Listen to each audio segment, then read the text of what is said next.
Shalom. Selamat pagi jemaat Tuhan. Berjumpa kembali dalam Doa Pagi Online. Mari datang dengan kerinduan. Sembah Tuhan. Inilah rinduku kepadamu,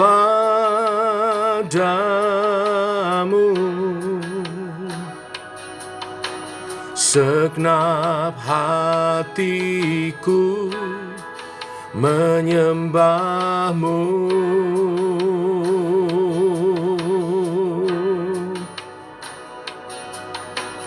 Seluruh hidupku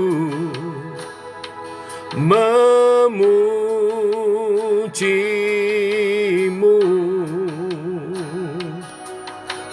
ku menyembahmu, ya Allahku.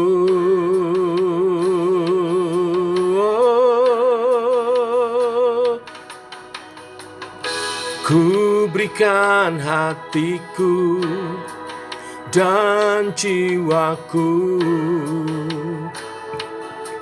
semuanya bagimu di dalam hidupku, di setiap waktu. Nyatakan jalanmu, ku berikan hatiku dan jiwaku, semuanya bagimu di dalam hidupku, di setiap waktu. Nyatakan jalanmu. Oh, kami beri hati kami bagimu Tuhan, menyembahmu, memujimu, memuliakanmu. Ini kerinduan kami.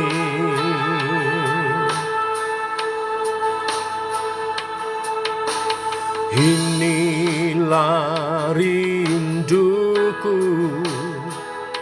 kepadamu,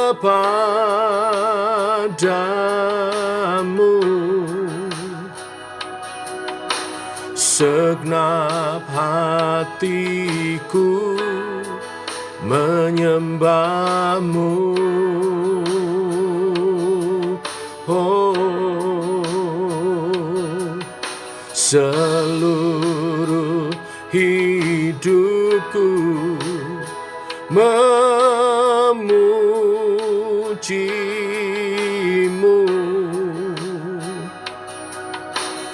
ku menyembahmu, ya Yesusku. Oh, ku berikan hatiku dan jiwaku, semuanya bagimu di dalam hidupku, di setiap waktu. Nyatakan jalanmu, ku berikan hatiku dan jiwaku, semuanya bagimu di dalam hidupku, di setiap waktu. Nyatakan jalanmu. Oh, haleluya. Kami mau memuji menyembah-Mu, kami mau memuliakan nama-Mu Tuhan. Seluruh hidup kami bagi-Mu. Terpuji nama-Mu, mulia nama-Mu, kami puji. Haleluya, haleluya. Terpuji nama-Mu Tuhan, kami tinggikan, kami agungkan. Haleluya. Oh, muliakah Yesus Tuhan kami, Juru Selamat kami. Ku berikan hatiku dan jiwaku, semuanya bagi-Mu di dalam hidupku, di setiap waktu. Nyatakan jalan-Mu, ku berikan hatiku dan jiwaku, semuanya bagi-Mu di dalam hidupku, di setiap waktu. Nyatakan jalan-Mu, nyatakan jalan-Mu, nyatakan jalan-Mu.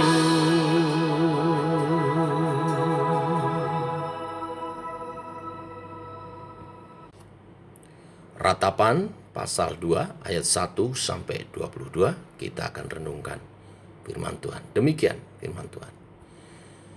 Ah, betapa Tuhan menyelubungi putri Sion dengan awan dalam murkanya.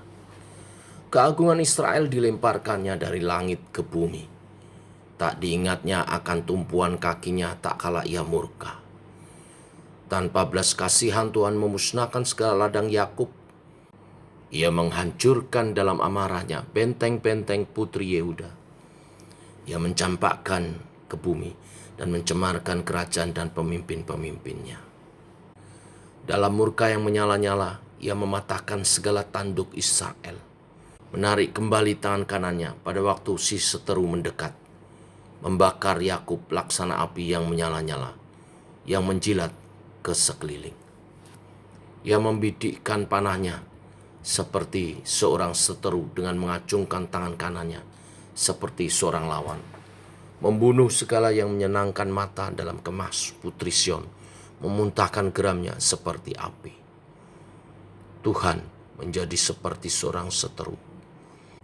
Ia menghancurkan Israel, meremukkan segala purinya, mempuingkan benteng-bentengnya, memperbanyak susah dan kesah pada putri Yehuda. Ia melanda kemahnya seperti kebun, menghancurkan tempat pertemuannya. Di Sion Tuhan menjadi orang lupa akan perayaan dan Sabat, dan menolak dalam kegeraman murkanya raja dan imam. Tuhan membuang mezbahnya, meninggalkan tempat kudusnya, menyerahkan ke dalam tangan seteru tembok puri-purinya. Teriakan ramai mereka dalam bait Allah seperti keramaian pada hari perayaan jemaah. Tuhan telah memutuskan untuk memuingkan tembok putri Sion. Ia mengukur semuanya dengan tali pengukur. Ia tak menahan tangannya untuk menghancurkan. Ia menjadikan berkabung tembok luar dan tembok dalam. Mereka merana semua. Terbenam gapura-gapuranya di dalam tanah. Tuhan menghancurkan dan meluluhkan palang-palang pintunya. Rajanya dan pemimpin-pemimpinnya berada di antara bangsa-bangsa asing. Tak ada petunjuk dari Tuhan, bahkan nabi-nabi tidak menerima lagi wahyu daripadanya. Duduklah tertegun di tanah para tua-tua putri Sion. Mereka menabur abu di atas kepala dan mengenakan kain kabung. Darah-darah Yerusalem menundukkan kepalanya ke tanah. Mataku kusam dengan air mata, remuk redam hatiku. Hancur habis hatiku karena keruntuhan putri bangsaku. Sebab jatuh pingsan kanak-kanak dan bayi di lapangan-lapangan kota. Kepada ibunya mereka bertanya, "Mana roti dan anggur?" Sedang mereka jatuh pingsan seperti orang-orang gugur di lapang-lapangan kota ketika menghembuskan nafas di pangkuan ibuannya. Apa yang dapat kunyatakan kepadamu? Dengan apa aku dapat menyamakan engkau, ya putri Yerusalem? Dengan apa aku dapat membandingkan engkau untuk dihibur, ya Dara putri Sion? Karena luas bagaikan laut reruntuhanmu, siapa yang akan memulihkan engkau? Nabi-nabimu melihat bagimu penglihatan dusta dan hampa. Mereka tidak menyatakan kesalahanmu, guna memulihkan engkau kembali. Mereka mengeluarkan bagimu ramalan yang dusta dan menyesatkan. Sekalian orang yang lewat bertepuk tangan karena engkau. Mereka bersuit-suit dan menggelengkan kepalanya mengenai putri Yerusalem. Inikah kota yang disebut orang kota yang paling indah, kesukaan dunia semesta? Terhadap engkau, semua seterumu mengangakan mulutnya. Mereka bersuit-suit dan menggertakkan gigi. Kami telah memusnahkannya, kata mereka. Nah, inilah harinya yang kami nanti-nantikan. Kami mengalaminya, kami melihatnya. Tuhan telah menjalankan yang dirancangkannya. Ia melaksanakan yang difirmankannya, yang diperintahkannya dahulu kala. Ia merusak tanpa belas kasihan. Ia menjadikan si seteru senang atas kamu. Ia meninggikan tanduk lawan-lawanmu. Berteriaklah kepada Tuhan dengan nyaring, hai putri Sion. Cucurkanlah air mata, bagaikan sungai siang dan malam. Janganlah kau berikan dirimu istirahat, janganlah matamu tenang. Bangunlah, mengeranglah pada malam hari, pada permulaan giliran jaga malam. Curahkanlah isi hatimu, bagaikan air di hadapan Tuhan.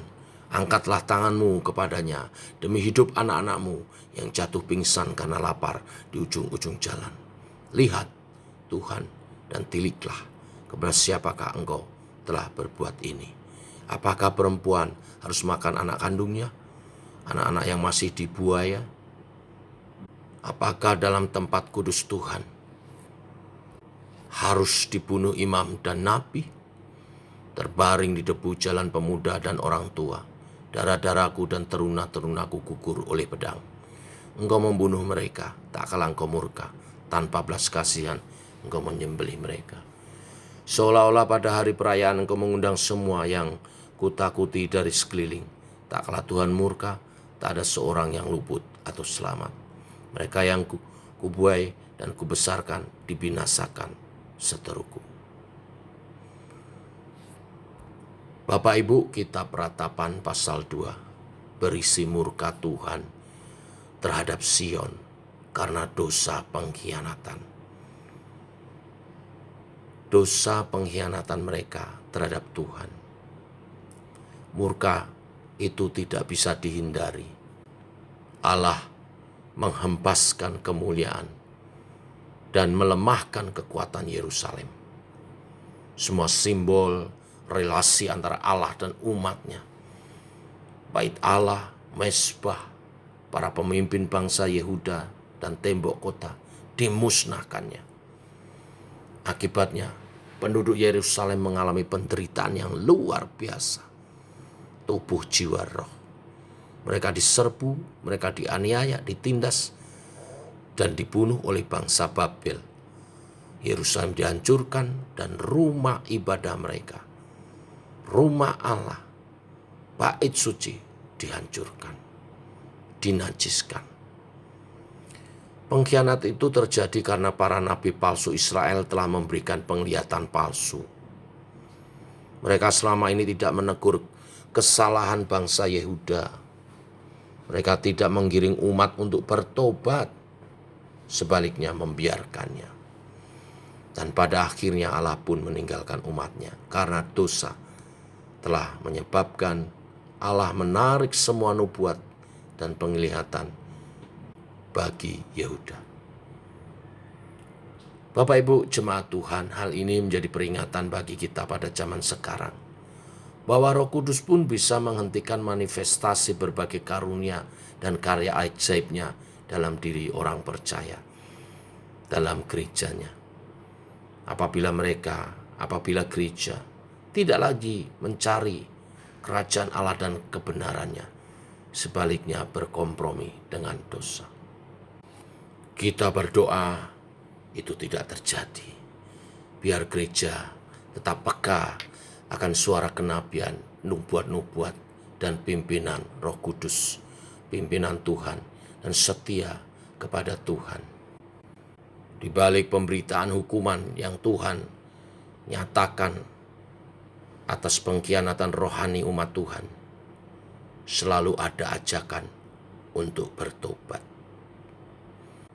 Umat diajak untuk membuka diri dan berteriak kepada Tuhan dengan tangisan penyesalan sambil berharap pada belas kasih Allah. Walaupun Allah bertindak keras, tetapi Ia tidak pernah menyangkal kasih setianya. Tuhan menghukum bukan untuk membinasakan selamanya. Tuhan menghukum agar umatnya berbalik dan bertobat. Pengharapan ini terjawab tuntas dengan kematian dan kebangkitan Kristus. Murka Allah telah ditanggung oleh Kristus dalam kematian korbannya di kayu salib. Itu sebabnya dalam Kristus ada kasih, pengampunan, dan pemulihan. Aplikasinya sekarang bagi kita saat ini. Mari kita bertekad untuk tidak kompromi dengan dosa dan sungguh-sungguh mencari Allah. Jangan kita jemu-jemu saling mengingatkan supaya kita tidak terjatuh dalam dosa. Sebab ngeri sekali hukuman Tuhan. Mari kita jaga kesetiaan kepada Allah agar kita selalu terpelihara dalam kasih dan rahmat-Nya. Tuhan memberkati kita semua. Mari kita berdoa. Kami bersyukur buat hari yang baru. Firman-Mu mengingatkan kepada kami betapa dahsyat hukuman Tuhan bila umat Tuhan berkhianat, memalsukan nubuatan, pemberitaan firman Tuhan dimanipulasi untuk kepentingan sendiri, sehingga umat sesat dan salah jalan. Tuhan, jangan sampai itu terjadi pada gereja-Mu. Biar hamba-hamba-Mu hanya menyampaikan apa yang Engkau kehendaki sampaikan untuk umat-Mu bertumbuh dalam iman percaya, berjalan dalam rencana-Mu Tuhan. Terus pimpin para hamba-Mu, membawa umat-Mu berjalan dalam rancangan-rancangan-Mu di dalam Tuhan Yesus Kristus. Ini doa kami menyertai sepanjang hari ini. Perjalanan kami berjalan bersama dengan Tuhan. Dalam nama Tuhan Yesus Kristus. Amin. Demikian saudara doa pagi kita. Jangan lupa nanti malam kita bergabung dalam Komsel Umum via Zoom. Sempatkan waktu terbaik untuk kita menggali kebenaran-kebenaran firman-Nya dan berdoa bersama. Tuhan memberkati. Shalom.